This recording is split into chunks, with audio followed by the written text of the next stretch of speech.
Joining me now in a TV exclusive LendingClub CEO, Scott Sanborn. Scott, great to have you here on the show. Thank you for having me. So you were president when this happened. I know it's been a long year for you. Talk to me about what the path to recovery has been like from within.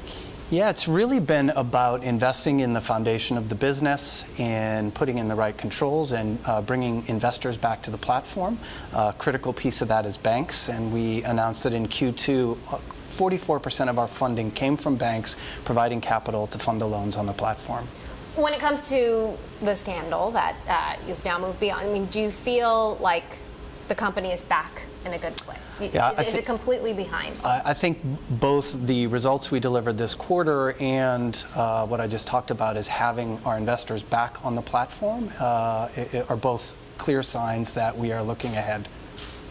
So your main competition is credit card companies. No small opponent to take on. Where are you gaining the most ground?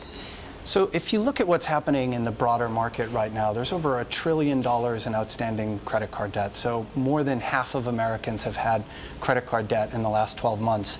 What we're doing is saying, look, if you haven't paid off your credit card, you have a loan, and it's probably not a very good one. And in general, we make it very easy for them to save, on average, about 24% in interest versus that product. So that's really the core audience that we're going after. This also suggests, though, that lending standards could be getting looser, right? I mean, where do you think we are in the credit cycle?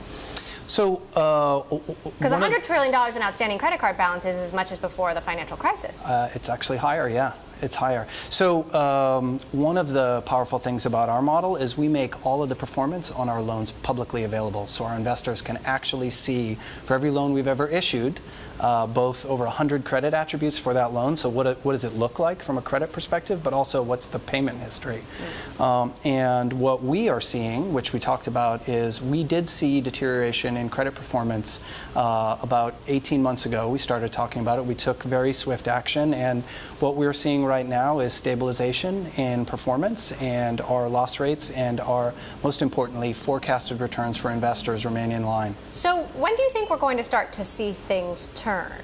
Will we start to see things turn? So that's obviously pretty hard to predict. I think what you're hearing right now is in certain markets, the auto market is starting to see signs of deterioration, as is credit card.